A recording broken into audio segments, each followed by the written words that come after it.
یہ امتحانات کڑے کون کون سے امتحان ہیں جن سے انسان گزرتا ہے، جس کا میں نے کہا ہے کامل مرقع ہے حضرت ابراہیم علیہ السلام کی شخصیت، ان کی زندگی۔ سب سے پہلا انسان کا امتحان جو ہے اس کے عقل کا، شعور کا، اس کے فہم کا، اس کی فطرت کا، اس کی جبلت کا، وہ کیا ہے؟ اس دنیا میں آنکھیں کھولنے کے بعد اللہ تعالی پر ایمان لاتا ہے یا نہیں؟ اللہ کو پہچانتا ہے کہ نہیں؟ میرا خالق کون؟ میرا مالک کون؟ میرا پیدا کرنے والا کون؟ کون میرا محبوب ہے؟ کون میرا مقصود ہے؟ کون میرا مطلوب ہے؟ کون میرا حاکم ہے؟ کون میرا آقا ہے؟ کون ہے قانون دینے والا؟ کون ہے ہدایت دینے والا؟ یہ پہچان لینا عقل و فطرت کا پہلا امتحان ہے جس سے انسان گزرتا ہے۔ اور ظاہر بات یہ امتحان جتنا کسی ماحول میں گمراہی، شرک، کفر کے تہ برتہ اندھیرے ہوں گے اتنا ہی امتحان سخت ہوگا۔ آپ مسلمانوں کے ماحول میں رہ رہے ہیں تو ٹھیک ہے، مسلمان بھی اب دنیا پرست بن گئے ہیں یا جو بھی آپ کہیں، حقیقی مسلمان تو دیکھنے کو نہیں ملتا، پھر بھی بہرحال اسلام تو ہے نا یہاں۔ کسی نہ کسی دیکھ کو تو چیز کو تو اللہ یاد آ جاتا ہے، کبھی نہ کبھی تو کسی کی بات ہی دل میں اتر جاتی ہے، کوئی اللہ کا بندہ جو ہے خلوص و اخلاص سے کہتا ہے بات اور وہ آپ کے دل میں اتر گئی۔ آپ ایسے معاشرے کا تصور کیجیے جہاں سرے سے ہدایت ہے ہی نہیں، کفر ہی کفر ہے، شرک ہی شرک ہے، باطل ہی باطل ہے، اس میں ایک شخص آنکھ کھولے اور پھر وہاں وہ خالق حقیقی کو پہچان لے، یہ ہے سب سے بڑی کامیابی۔ آپ کو معلوم ہے قرآن مجید میں سورہ انعام میں پورا قصہ بیان ہوا ہے۔ جس ماحول میں کہ حضرت ابراہیم نے آنکھ کھولی ہے وہ ماحول کون سا ہے؟ ہر طرح کا شرک وہاں پر انتہائی درجے میں موجود تھا۔ سورج اور چاند اور ستاروں کی پرستش، بتوں کی پرستش، اور سیاسی شرک۔ بادشاہ کہتا تھا میں خدا ہوں، نمرود جو دعویٰ تھا فرعون کا وہی اس کا تھا۔ کہیں سے کوئی توحید، کوئی اللہ کی بات، کوئی نیکی کی بات، کہیں کوئی روشنی، کوئی کرن اس معاشرے میں تھی؟ اس معاشرے میں خالص اللہ نے جو فطرت سلیمہ عطا کی تھی اور جو عقل سلیم عطا کیا تھا، اس کی روشنی میں سفر کرتے ہوئے ان تمام معبودوں کا انکار کر کے انی وجہت وجہی للذی فطر السماوات والارض حنیفا وانا من المشرکین، میں تمہارے ان معبودوں کو نہیں مانتا، میں ان کی نفی کرتا ہوں، ان سب کا باغی ہوں، یہ سب گمراہی ہے، میں نے اپنا رخ کر لیا ہے ہر طرف سے یکسو ہو کر اس ہستی کی طرف جو آسمان اور زمین کی خالق ہے۔ سورج کا بنانے والا، میں سورج کو نہیں پوچھتا، سورج کے بنانے والے کو پوچھتا ہوں۔ میں چاند کا پجاری نہیں ہوں، چاند کے خالق کا پجاری ہوں۔ یہ ستاروں کا میں پجاری نہیں ہوں، ستاروں کے پیدا کرنے والوں کا، کمالے کا میں پجاری ہوں، کائنات کا نہیں ہوں، کائنات کے خالق کا۔ انی وجہت وجہی للذی فطر السماوات والارض حنیفا وما انا من المشرکین۔ یہ پہلا امتحان ہے۔ دیکھیے اپنے اوپر قیاس نہ کیجیے، آپ جو اللہ نے پیدا کیا مسلمانوں کے گھر میں، آپ کے ایک کان میں پیدا ہوتے ہی اذان کہہ دی گئی، دوسرے میں اقامت کہہ دی گئی، آخر کہیں نہ کہیں تو کوئی اثر اس کا ہوتا ہوگا نا، تبھی تو، ورنہ یہ بے مقصد تو کام نہیں، اگر حضور سے مسنون ہے یہ، کیا پتہ ہمارے تحت الشعور کی کون سی ٹیپ جو ہے وہ اس وقت چل رہی ہو اور اس کے اوپر جو ہے یہ نقش ہو گئے، کچھ نہیں کہہ سکتے۔ لیکن وہاں جو کچھ بھی نہیں تھا، کفر ہی کفر، سیاسی شرک، مذہبی شرک، ستارہ پرستی کا شرک، بت پرستی کا شرک۔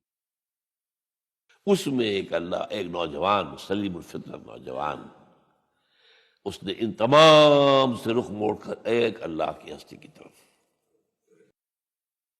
اب آپ سوچئے دوسرا امتحان آتا ہے۔ اب حق پر پہنچ تو گئے، حق پر کھڑے رہنا آسان نہیں ہے۔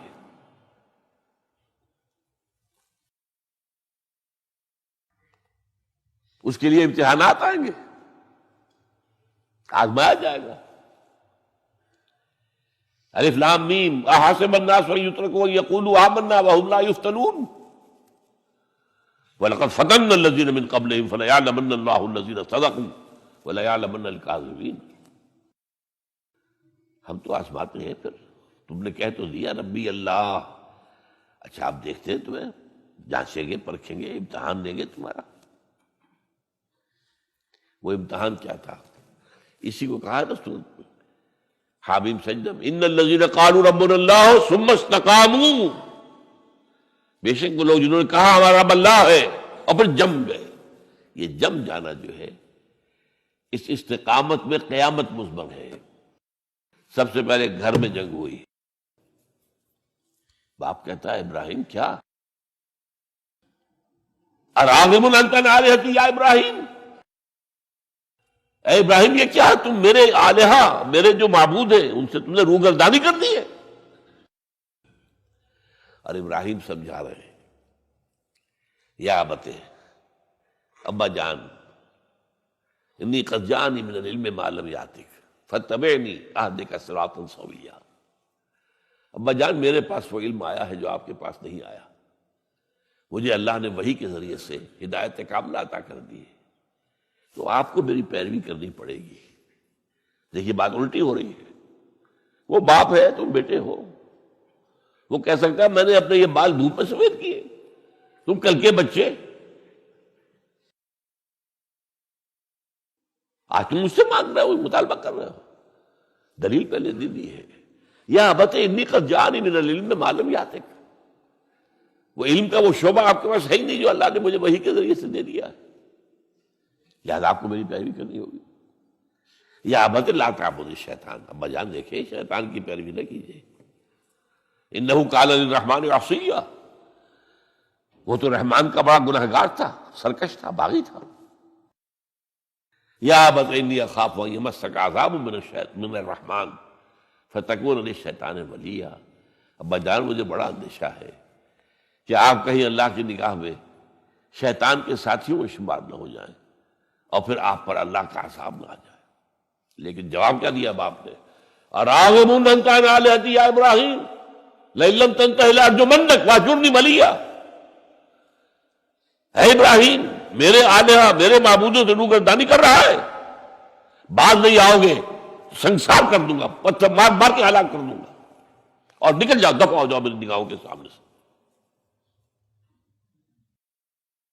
وہ فطرت سلیمہ کا حامل نوجوان کیا کہتا ہے؟ قال سلام علیک، اچھا ابا جان آپ پر سلامتی ہو، میں قال سلام علیک، میں جاتا ہوں، گھر چھوڑ کے جا رہا ہوں، لیکن میں اپنے رب سے آپ کے لیے دعا کروں گا کہ وہ آپ کو ہدایت دے، وہ مجھ پر بڑا مہربان ہے، مجھے امید ہے کہ وہ میری اس دعا کو رد نہیں کرے۔ اب اس سے آگے بات بڑھی، ابراہیم سوچتے ہیں کہ ان لوگوں کے اوپر کوئی تیشہ زوردار مارنا ہوگا، یہ جاگنے کو تیار نہیں ہے۔ میں ان سے کہتا ہوں تو ہاں کہتے ہیں ہاں ٹھیک تو کہہ رہے ہو تم، لیکن نہیں بھائی یہ ہمارے آباء و اجداد کا دین ہے، اس پہ چلے آ رہے ہیں، کیسے چھوڑ دیں ہم؟ بات تو تمہاری ٹھیک لگتی ہے ابراہیم، تم بات تو صحیح کر رہے ہو، لیکن سورہ عنکبوت میں فرمایا مودۃ بینکم فی الحیاۃ الدنیا، حضرت ابراہیم نے کہا تم اپنے دنیا کی زندگی کی محبتوں کی وجہ سے جھگڑے ہوئے ہو، ورنہ تمہیں معلوم ہے میں نے کھول دیا تم پر کہ یہ سب بکواس ہے، یہ تمہارے عقائد جو ہیں بے بنیاد ہیں، لیکن دنیاوی محبتیں یہ تعلق جو ہے تمہیں کھڑا کیے ہوئے ہے۔ جب انہوں نے دیکھا کہ ان پر وہ اقبال کا شعر ہے کہ پھول کی پتی سے کٹ سکتا ہے ہیرے کا جگر، مرد ناداں پر کلام نرم و نازک بے اثر۔ مرد ناداں پر کلام نرم و نازک، اس کے اوپر تو وہ ہتھوڑا چلانا پڑتا ہے، وہ ہتھوڑا چلانے کی سوچی۔ ان کا کوئی تہوار آ رہا تھا جس میں جا کے باہر میدان میں جا کے کوئی پوجا کرنی تھی کسی خاص ستارے کی، اور پورا شہر خالی ہو جانا تھا۔ حضرت ابراہیم نے کہا میری طبیعت تو ٹھیک نہیں، میں تو آپ لوگوں کے ساتھ نہیں جاؤں گا، آپ جائیے۔ سب چلے گئے، پورا شہر خالی ہو گیا۔ اب انہوں نے ہاتھ میں ہتھوڑا لیا، وہ بت خانے میں گھس گئے اور سب بتوں کو توڑ کے چورا چورا کر دیا۔ لیکن طبیعت میں ایک عجیب قسم کا ایک مٹھاس والا مزاح تھا، تو اس ایک سب سے بڑے بت کو چھوڑ دیا اور اس کے کندھے پر وہ تیشہ رکھ دیا۔ اب جو وہ رات کو واپس آئے ہوں گے، آپ سوچئے ذرا، آج بھی ہندوستان کے شہر متھرا میں یا بنارس میں کہیں بتوں کے ساتھ کے کوئی حشر کر دے تو کیا قیامت آئے گی؟ کیا کیا؟ من فعل ھذا بآلہتنا، کون ہے وہ جس نے ہمارے معبودوں کا یہ حشر کیا ہے؟ بہت کچھ کر کے کچھ لوگ، ہاں ہم سنتے تھے ایک نوجوان جو ہے وہ کچھ ان کا ذکر کیا کرتا تھا، ان بتوں کا کہ ان میں کچھ نہیں ہے، کچھ نہیں ہے، کچھ باغیانہ خیالات کا اظہار کیا کرتا تھا وہ ابراہیم۔ بلاؤ، حاضر کیا گیا۔ یا ابراہیم انت فعلت ھذا، کیا اب تم نے یہ؟ مجھ سے کیا پوچھتے، اس بڑے بت سے پوچھو، اس سے پوچھو، بھائی سارے ٹوٹے ہوئے، یہ سالم کھڑا ہے۔ اور نمبر 2 جسے کہتے ہیں پولیس کی اصطلاح میں آلہ واردات، قتل کیا تھا تو کس چیز سے کیا تھا وہ بھی برآمد ہو گیا، وہ چھری بھی مل گئی ہے، اس پر خون کے دھبے ہی ہیں۔ اور آج تو آپ کو معلوم ہے کہ خون کے قطرے سے بھی پتہ چل جاتا ہے کہ کس کا خون تھا، جینیٹکس کے ذریعے سے۔ تو اس نے کیا ہوگا کہ ابراہیم وقل کے ناخن لوگ ان سے پوچھے، یہ بات کرتے کوئی؟ اف لکم، تو ہے تم پر، تم پوچھتے ہو ان کو جو بات تک نہیں کر سکتے، جو اپنا دفاع نہیں کر سکتے، جو اپنے آپ کو بچا نہیں سکتے۔ ایک عام انسان بھی دفاع کرتا ہے اپنا۔ فرجعوا الی انفسہم، اب انہوں نے اپنے اندر دلوں کی طرف دھیان کر کے سوچا کہ واقعی ابراہیم صحیح کہتا ہے، لیکن پھر لوٹے، پھر وہ عصبیت، پھر وہ آباء و اجداد کے ساتھ تعلق، پھر وہ معاشرتی نظام۔ انہوں نے کہا بس اس کو قتل کرو، اب اس کو ختم کر دو۔ یہ اس کو فیس کرنا، آپ سوچ لیجیے یہ کتنے بڑے امتحان کی بات تھی، کتنے بڑے جگر کی بات تھی۔ اچھا چونکہ وہاں نظام بھی تھا، بادشاہ کے دربار میں حاضری ہو گئی۔ ابراہیم ہم نے سنا تم ہمارے سوا کسی کو خدا مانتے ہو؟ جی ہاں، کون ہے وہ خدا؟ فرمایا میرا رب وہ ہے جو زندہ رکھتا ہے اور مارتا ہے، ربی الذی یحیی و یمیت، قال انا احیی و امیت، میں بھی زندہ رکھتا ہوں اور مارتا ہوں۔ فوراً جو ہے حکم دیا، جیل خانے سے 2 قیدیوں کو بلایا، ایک کی گردن اسی وقت مار دی، دیکھو میں نے مروا دیا کہ نہیں، ہے نہیں میرے پاس اختیار، اور ایک کا جاؤ اسے چھوڑ دیا۔ تو میں خدا ہوا کہ نہیں؟ حضرت ابراہیم نے سمجھ لیا کہ اب یہ جس قسم کی کچ بحثی میں آ گیا ہے، یہاں بھی کوئی ہتھوڑا چلانا پڑے گا۔ فرمایا فإن اللہ یاتی بالشمس من المشرق فأت بہا من المغرب، میرا رب وہ ہے جو مشرق سے نکالتا ہے سورج کو، تم خدا ہو تو ذرا مغرب سے نکال کے دکھاؤ۔ فبہت الذی کفر، تو وہ جو کافر تھا مبہوت ہو کر اب کیا کہ آئیں بائیں شائیں، فبہت الذی کفر۔ لیکن میں یہاں پہ جو زور دے رہا ہوں، آپ اس ہمت، اس قوت ارادی کا اندازہ کیجئے کہ جو ایک بڑے زبردست بادشاہ کے میں سامنے کھڑے ہو کر یہ بات کر رہا ہے، اور ڈٹ کر کر رہا ہے، آنکھوں میں آنکھیں ڈال کر رہا ہے۔ ان الذین قالوا ربنا اللہ ثم استقاموا، تتنزل علیہم الملائکۃ الا تخافوا ولا تحزنوا وابشروا بالجنۃ التی کنتم توعدون. یہ کیفیت. تو پہلا امتحان تو ہے ان مادی غلافوں میں لپٹے ہوئے ہونے کے باوجود حق کو پہچان لینا. اس مادی کائنات میں گم نہ ہو جانا، اس سے ماورا، اس سے بلندتر ہو کر اس ہستی کو پہچاننا جس نے اس کو پیدا کیا. انی وجہت وجہی للذی فطر السماوات والارض حنیفا وما انا من المشرکین. پھر اس پر قائم رہنا اور بڑے سے بڑا رزق لینا. آپ نے گھر سے نکال دیا، ٹھیک ہے چل جا رہا ہوں. قال السلام علیک ساستغفر لک ربی انہ کان بی حفیہ. موت کو فیس کیا ہے تو اس طرح کیا ہے. اور کیسا جواب دیا ہو کیسا. میں نے کہا ایک مذاق کا انداز تھا ان کے عمل میں کہ اس سے پوچھو ایک صحیح سالم کھڑا باقی ٹوٹے ہوئے تو کرنے والا یہ سرکمسٹانشل ایویڈنس کیا ہوتا ہو. آج بھی آپ کے یہاں مقدمات کے اندر ایک سرکمسٹانشل ایویڈنس بھی تو ہوتا ہے نا. حالات قرائن کی کیا گواہی ہے.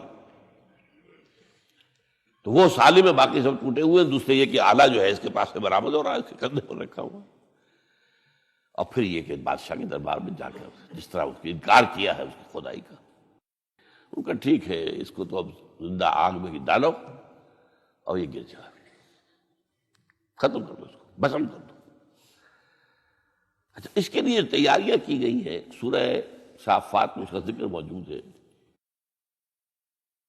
تو اب حضرت ابراہیم دیکھ رہے ہیں کہ میرے لیے آگ کا الاؤ تیار ہو رہا ہے بہت بڑا. ایک اوپر مچان بنائی گئی ہے جہاں سے کہ ان کو پھینکنا ہے آگ میں. سب ہو رہا ہے. وہ سب یہ کس لیے کر رہے تھے؟ یہ نوجوان کے ہوش ٹھکانے آ جائیں گے جب آگ دیکھے گا سامنے. ابھی تو کوئی آیا نہیں نا امتحان اس پر. اسی لیے قرآن میں آیا ہے کہ ہم نے ان کو ناکام کر دیا جنہوں نے کہ یہ آزمائش ڈالی تھی. حضرت ابراہیم کود گئے.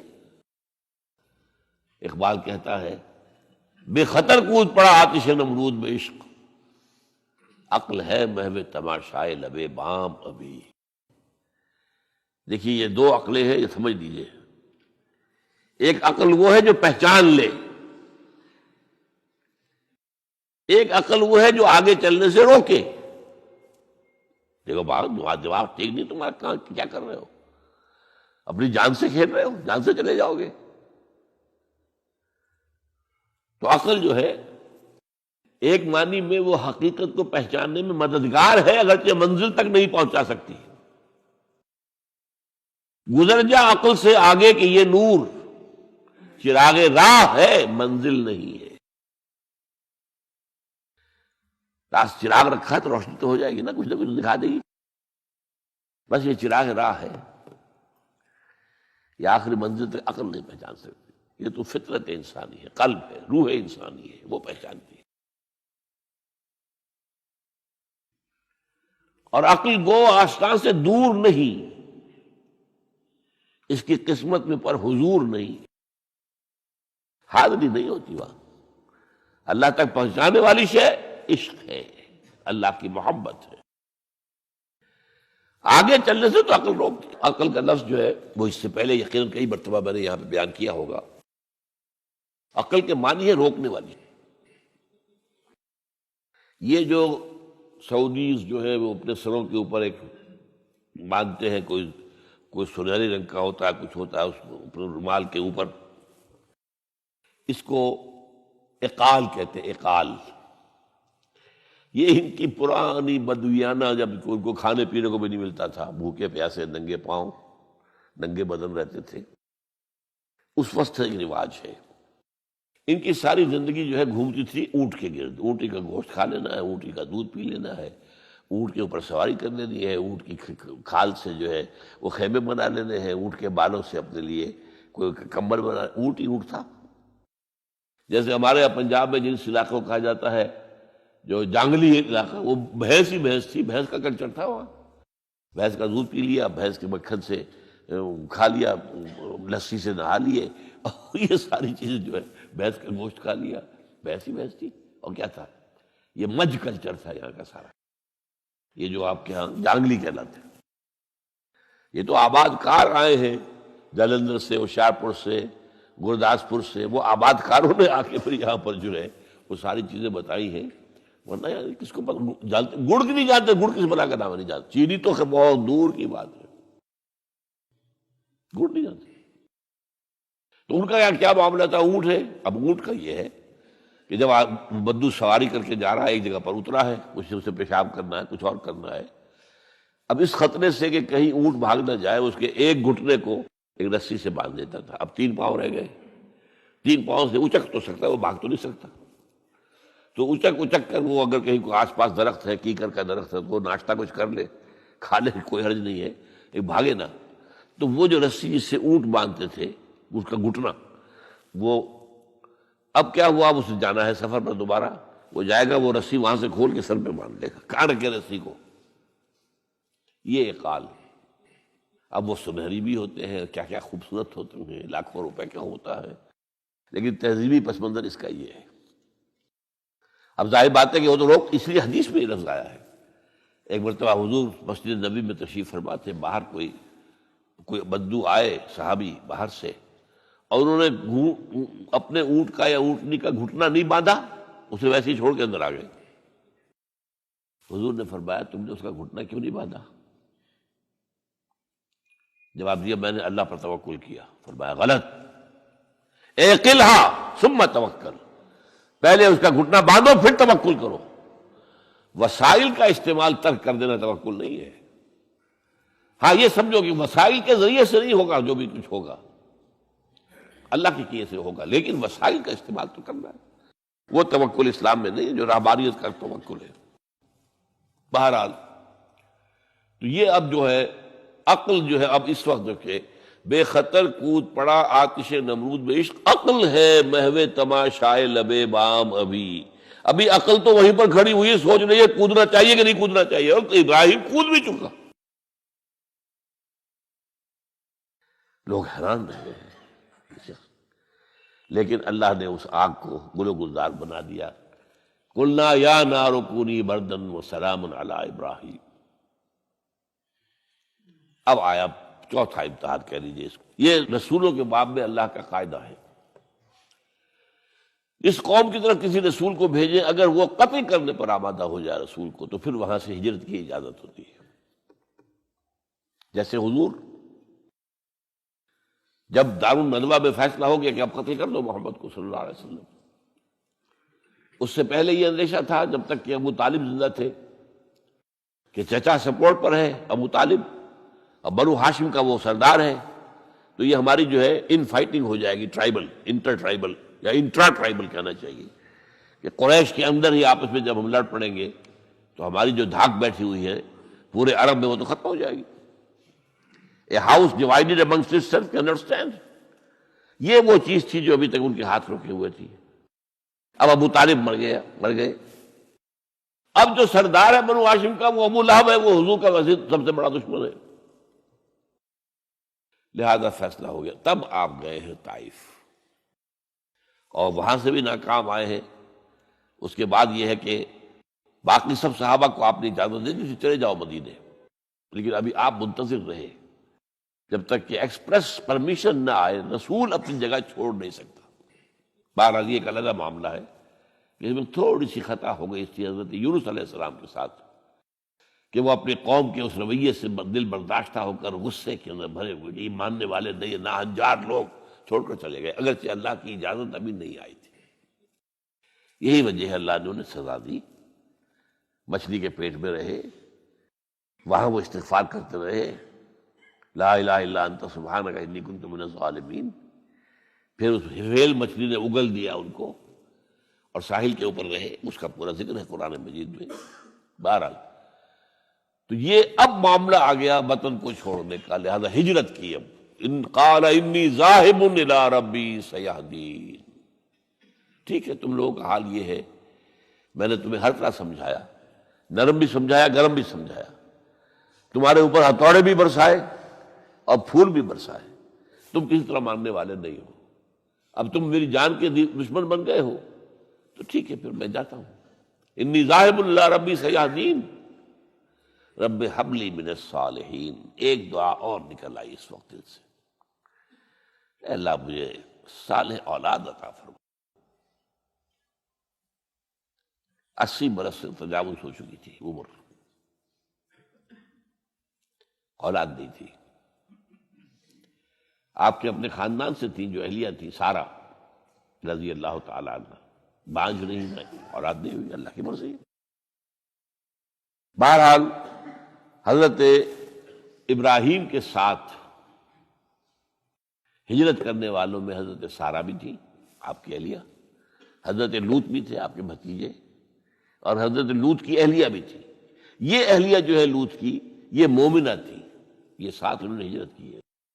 بعد میں جب انہیں اللہ تعالیٰ کے حکم سے حضرت ابراہیم نے بھیج دیا سدوم اور عامورہ کی بستیوں کی طرف، تو وہاں شاید معلوم ہوتا کوئی اور شادی کی ہے، وہ کافرہ رہی، اور اس نے جو ہے حضرت لوط کے ساتھ جو ہے خیانت کا معاملہ کیا، وہ ایک علیحدہ معاملہ ہے. بہرحال اس وقت جو دعا کی رب ہب لی من الصالحین، اس کے جواب میں اللہ نے فوراً ہم نے اسے ایک غلام فبشرناہ بغلام حلیم، ہم نے انہیں بشارت دے دی ایک بہت ہی بردبار حلیم الطبع متحمل مزاج بیٹے کی. یہ اسماعیل کی تعریف ہے. نوٹ کر لیجیے گا، دوسرے بیٹے ہوئے حضرت سارہ کے بعد میں، ان کو کہا گیا ہے غلام علیم عالم. حضرت اسماعیل کے لیے کہا گیا ہے غلام حلیم، بہت بڑے حلیم، متحمل مزاج، بہت بادشاہ. اس کا بھی تھوڑی سی داستان بیان کر دوں. حضرت سارہ کہاں کے یہاں اولاد نہیں تھی. حضرت ابراہیم ہجرت کر کے آئے تھے، کہاں سے پیدا کہاں ہوئے تھے؟ شہر ار، یہ جو عراق کا اس وقت کا سب سے بڑا شہر تھا، صدر مقام تھا، وہاں پیدا ہوئے تھے. وہاں سے ہجرت کر کے کہاں آئے؟ شام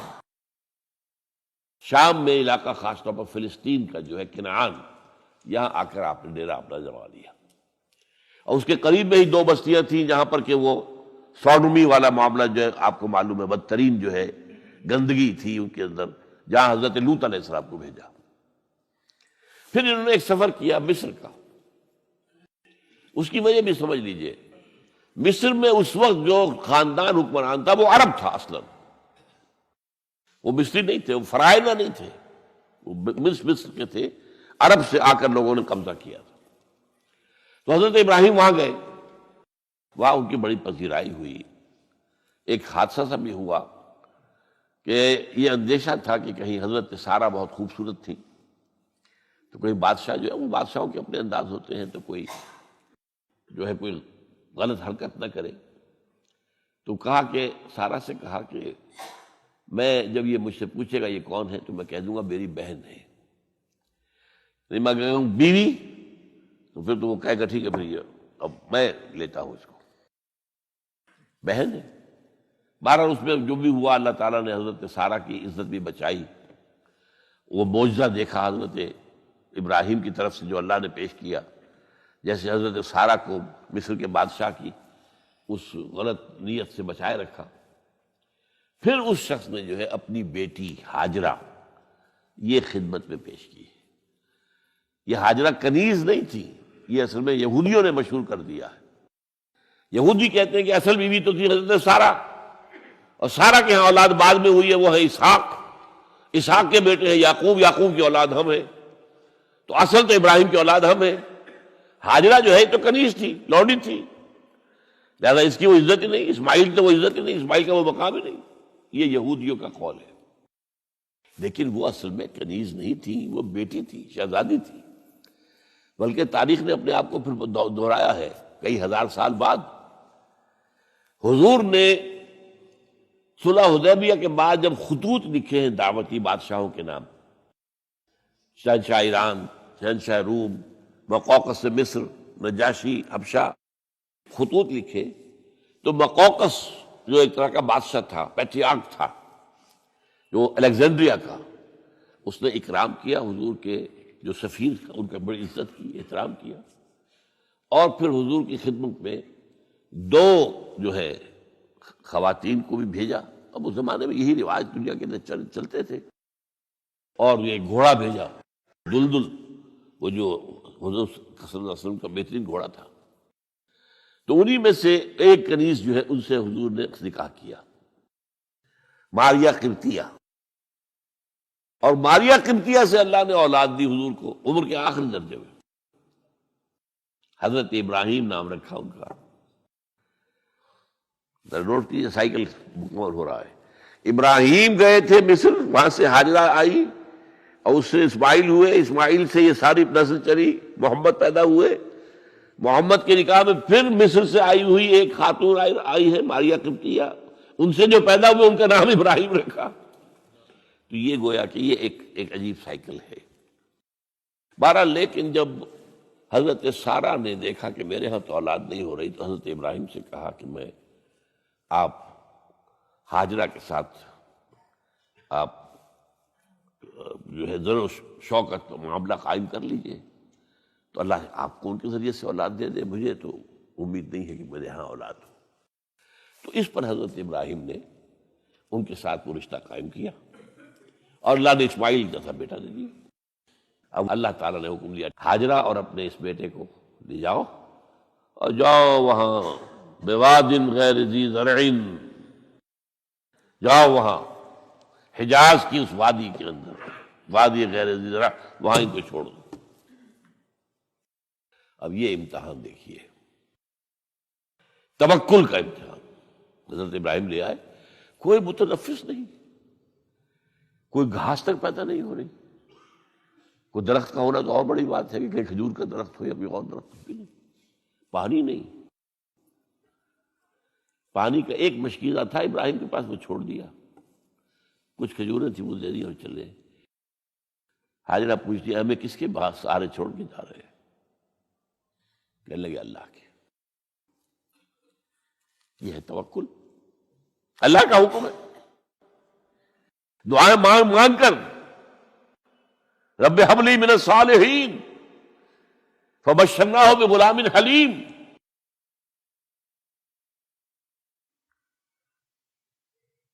اب وہ بچہ آتے رہتے تھے، چکر لگاتے تھے. فلما بلغ معہ السعی، جب وہ بچہ اسماعیل ان کے ساتھ بھاگنے دوڑنے کے قابل ہو گیا، کاموں میں ہاتھ بٹا رہا ہے، 13 برس کی عمر ہو گئی ہے، نوجوان. اب اندازہ کیجئے 100 برس کی عمر، بوڑھا آدمی، اولاد اب تک ہوئی نہیں تھی. ایک اولاد مانگ مانگ کر دعا سے اللہ سے لی ہے. اب آخری امتحان آتا، اس سے آگے کوئی امتحان نہیں ہے. اس بوڑھے شخص کی نخل تمنا ہری ہو رہی تھی اپنے بیٹے کو دیکھ کر. فلما بلغ معه السعي قال يا بني اني ارى في المنام اني اذبحك فانظر ماذا ترى. کہتے ہیں حضرت ابراہیم بیٹے میں مسلسل دیکھ رہا ہوں خواب میں کہ میں تمہیں ذبح کر رہا ہوں. تو دیکھو غور کرو تمہاری رائے کیا ہے. نبی کا خواب بھی وہی ہوتا ہے، اس میں کوئی شیطنت جو ہے، کوئی شیاطین جن و انس کی کوئی مداخلت نہیں ہو سکتی. پھر یہ کہ پے بپے 3 دن یا بنی انی اری فی المنام انی اذبحک فانظر ماذا تری. اب جواب سنیے وہ حلیم. یا ابت افعل ما تؤمر ستجدنی انشاءاللہ من الصابرین. ابا جان کر گزریے جو آپ کو حکم ہو رہا ہے. تومر ابرتا نہیں، تومر حکم ہو رہا ہے.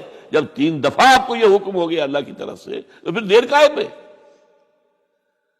یا ابت افعل ما تؤمر ستجدنی انشاءاللہ من الصابرین. آپ مجھے انشاءاللہ صابر پائیں گے. یہ وہ صابر اور حلیم ہونے کی شان ہے، جان دینے کے لیے تیار. اب یہاں بھی دیکھیے کہ یہودیوں نے اتنی تحریفیں کی ہیں. وہ ذبیح اللہ حضرت اسحاق کو کہتے ہیں. یہ بعد میں حضرت اسحاق پیدا ہوئے، 13 سال بعد، 100 برس کی جب عمر تھی حضرت ابراہیم کی تب ہوئے. اب وہ کہتے ہیں کہ ذبیح اللہ جو ہے وہ اسحاق ہے. یہ اسماعیل تھے۔ مروا پہاڑی، جو مروا اور یہ موریا، وہاں پر بھی انہوں نے ایک پہاڑی کا نام رکھ دیا مروا۔ وہ کہتے ہیں یہاں پر اسحاق کو ابراہیم نے ذبح کرنے کی کوشش کی۔ سب بکواس۔ ایک بڑی عمدہ کتاب مولانا فراہی رحمۃ اللہ علیہ کی تھی، عربی، پھر اس کا ترجمہ ہوا، الرأی الصحیح فی من هو الذبیح۔ عربی میں کتاب تھی کہ ذبیح کون تھا، اسماعیل یا اسحاق، اس کے بارے میں صحیح رائے کیا ہے، یہ اس کتاب کا موضوع ہے۔ تو انہوں نے تورات کے حوالے سے ثابت کیا ہے۔ اصل میں ہوتا کیا ہے، چور لاکھ چیزیں چھپا بھی جائے اپنی تو کہیں نہ کہیں کلو چھوڑ جاتا ہے۔ آخر تفتیش ہوتی ہے، پولیس والے بھی جانتے ہیں کہیں نہ کہیں سے کوئی نہ کوئی کلو جو ہے، اب ساری چیزوں کو سمیٹنا مشکل ہوتا ہے اس کے لیے، تو اس کے اندر وہاں کلو موجود ہے، اسحاق اس کے اندر تورات کے اندر جس سے ثابت ہوتا ہے، انہوں نے ثابت کیا۔ الرأی الصحیح فی من هو الذبیح، اس کا میں نے ترجمہ شائع کیا تھا جب میں نے ابتدا کی ہے لاہور میں آ کر اپنے کام کی 1965 میں، تو دارالاشاعت الاسلامیہ میں نے قائم کیا تھا اپنا ایک دارالاشاعت پبلشنگ ہاؤس، اس سے وہ کتاب شائع کی تھی میں نے۔ اب بھی وہ چھپتی ہے، اب وہ اور پبلشر ہیں ان کے، وہ چھاپ رہے ہیں۔ بہرحال تو حضرت اسماعیل جو ہے وہ ذبیح اللہ ہے، اللہ نے جب لٹا دیا، فلما اسلما وتلہ للجبین۔ اب یہاں پر ذرا نوٹ کیجئے، اسلما، جب دونوں نے اسلام کا مظاہرہ کیا، وہ جو میں نے کہا تسلیم، سر تسلیم خم ہے جو مزاج یار میں آئے۔ بوڑھا باپ چھری لے کر تیار ہو گیا ہے اور جوان بیٹا گردن ڈال کر بس صرف ایک احتیاط کی ہے کہ پیشانی کے بل لٹایا ہے تاکہ چہرہ سامنے نہ رہے، بس اتنی بات۔ چھری چلاتے ہوئے چہرہ میں اوندے بولتا لہو للجبین، پیشانی کے بل انہوں نے لٹا دیا اور پھر چھری چلائی۔ لیکن اللہ نے پکار کر کہا، یا ابراہیم قد صدقت الرؤیا انا کذالک نجزی المحسنین۔ اے ابراہیم بس تم نے اپنا خواب پورا کر دیا۔ میں نے آج سے بہت پہلے مضمون لکھا تھا اس پر، تو میں نے کہا تھا جس کا امتحان لیا جا رہا تھا وہ فیل نہیں ہوا، ممتحن کو بس کرنی پڑی ہے، اللہ کو بس بس بس۔ ان ھذا لھو البلاء المبین۔ اے ابراہیم واقعتاً یہ بہت بڑی آزمائش تھی، اس میں تم پورے اتر گئے ہو۔ یہ میں نے آپ کے سامنے زندگی کا جو پورا ایک نقشہ ہے ابراہیم کا، ہر قدم پر امتحان، ہر قدم پر امتحان، ایک سے ایک کڑا امتحان، ایک سے ایک بڑا امتحان، اور آخری امتحان یہ تھا، ان ھذا لھو البلاء المبین۔ جب ممتحن یہ کہتے بھائی بات تم بہت پرچہ واقعی میں نے بہت مشکل سیٹ کیا تھا، کمال ہے تم نے بہت عمدہ حل کیا، تو اس سے بڑی شاباش کیا ہوگی۔ لیکن اس کے ساتھ یہ ہے کہ اب اگلا موضوع آ رہا ہے میرا، جہاں تک تو معاملہ آ گیا، یہ قربانی جو ہے اس کو پھر ہمیشہ کے لیے اب سنت ابراہیم کے طور پر جا باقی رکھا گیا۔ عین اس وقت جنت سے ایک میڈا ان کی جگہ آ گیا۔ حضرت اسماعیل کو کوئی قدم نہیں پہنچی، کچھ بھی نہیں، میڈا ذبح ہو گیا۔ اور وہ قربانی ہے جو آج پوری دنیا میں اس وقت سے لے کر ترکنا علیہ فی الآخرین، ہم نے اس کی یہ یاد ہے، یہ قربانیاں جو آپ دیں گے یہ کیا ہے؟ حضور سے پوچھا گیا ما ھذہ الاضاحی یا رسول اللہ، اے اللہ کے رسول یہ اضاحی کیا ہے، یہ کیا ہے، یہ جو ہم قربانیاں دیتے ہیں کیا ہے؟ قال سنت ابیکم ابراہیم، یہ تمہارے باپ ابراہیم کی سنت ہے۔ اس کو زندہ رکھا ہے اللہ نے، ان کے اس امتحان کی کامیابی کو، اس کا جشن منایا جا رہا ہے ہر سال، لاکھوں کا کروڑوں جانور جو ہے اللہ کے نام پر ذبح ہو رہے ہیں۔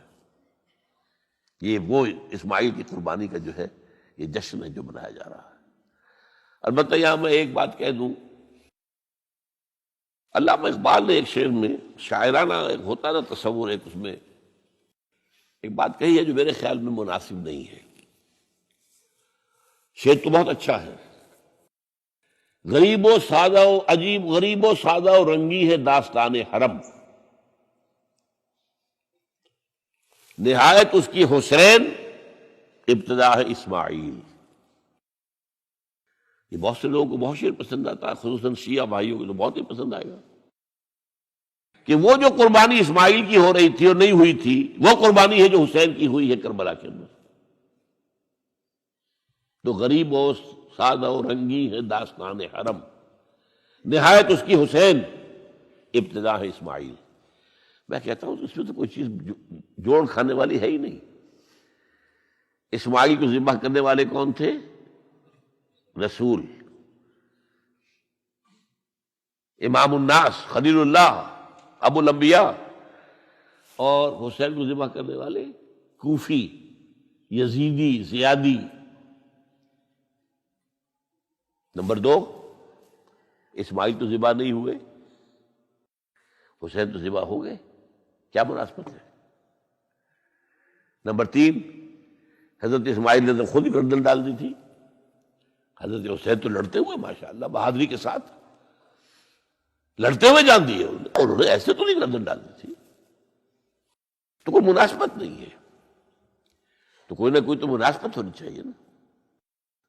تو اس کی میں نے ترمیم کی ہے ایک، اور علامہ اقبال سے جب اگر اللہ نے آخرت میں ملاقات کرائی تو بتاؤں گا، وہ بھی شاید مان لیں گے میری بات کو، کہ غریب و سادہ اور رنگی ہے داستان حرم، نہایت اس کی ہے عثمان، ابتدا حابیل. یہ حابیل اور قابیل دو بھائیوں کا معاملہ ہوا تھا، دونوں نے قربانی پیش کی. قابیل کی اللہ نے قبول نہیں کی، حابیل کی کر لی. غصے میں بھرا ہوا قابیل نے کہا میں تمہیں مار دوں گا، ہلاک کر دوں گا. انہوں نے کہا بھائی جان اب یہ تو اللہ کا کام ہے، کس کی قربانی اس نے قبول کی کس کی نہیں کی. اللہ تو قبول کرتا ہے متقیوں سے. باقی اگر آپ اپنا ہاتھ اٹھائیں گے مجھے قتل کرنے کے لیے، میں اپنا ہاتھ نہیں اٹھاؤں گا. میں تو یہ چاہوں گا کہ آپ اپنے گناہ کا بوجھ بھی لے جائیں، میرے گناہ کا بوجھ بھی آپ ہی لے جائیں. مجھے قتل کریں گے مظلوم حالت میں تو میرے سارے گناہ بھی آپ کے کھاتے میں پڑ جائیں گے. تو میں تو کامیابی اسی کو سمجھتا ہوں. یہ تو آدم کے 2 بیٹوں کا معاملہ ہو رہا ہے کہ نہیں، یہی تو معاملہ ہوا حضرت عثمان کے ساتھ. لاکھوں مربع میل کی حکومت تھی ان کی، لاکھوں فوجی موجود تھے. یہ جو تھے گنتی کے چند لوگ آ گئے تھے شریر، عبداللہ ابن سبا کے پیروکار، وہ تو اجازت اگر دیتے تھے شام سے مصر سے فوجیں تیار کھڑی ہے اور اجازت مانگ رہی ہے کہ آپ اجازت دیجیے ہم آئیں ان کا قلعہ کعبہ. نہیں، اجازت نہیں. اتنی بڑی بات ہے یہ کہ حضرت عثمان کہتے ہیں کہ میں کسی کلمہ گو کا کے خون سے اپنا ہاتھ رنگنا نہیں چاہتا. یہ کچھ بھی ہے، کلمہ گو تو ہے. اپنی جان بچانے کے لیے کلمہ گو کی جان لے لوں. جب یہ مجھے مار دیں گے پھر تم ان سے قصاص لینا، یہ پھر تمہارا کام ہوگا، میرا مجھ سے کوئی تعلق نہیں. تو وہ ہے کہ جو اصل میں جن کو پھر شہید کیا گیا، اور قابیل نے حابیل کو شہید کیا. تو یہ تو مناسبت ہوئی نا، کہ جس طریقے سے اس نے کہہ دیا تھا حابیل نے کہ بھائی جان میں تو ہاتھ نہیں اٹھاؤں گا، آپ جو مرضی کیجیے. اسی طرح حضرت عثمان نے کہا میں ہاتھ نہیں اٹھاؤں گا، میں کلمہ گو کا کسی کا خون اپنے گردن پر نہیں لینا چاہتا. ہاں یہ جب مجھے قتل کر دیں گے پھر تم قصاص لے لینا، یہ اللہ بات ہے. تو میں نے اس شعر کو یوں کیا ہے. اب غریب و سادہ و رنگی ہے داستان حرم، پہلا مصرع تو یوں کا تو ہے، نہایت اس کی ہے عثمان، ابتدا حابیل. حضرت اسماعیل تو ہوئے ہی نہیں، نہ شہید ہوئے نہ ذبح ہوئے، وہ تو ہوئے ہی نہیں، واقع نہیں. وہ تو ایک امتحان تھا جو اللہ نے لیا اور چھری نے کاٹا ہی نہیں.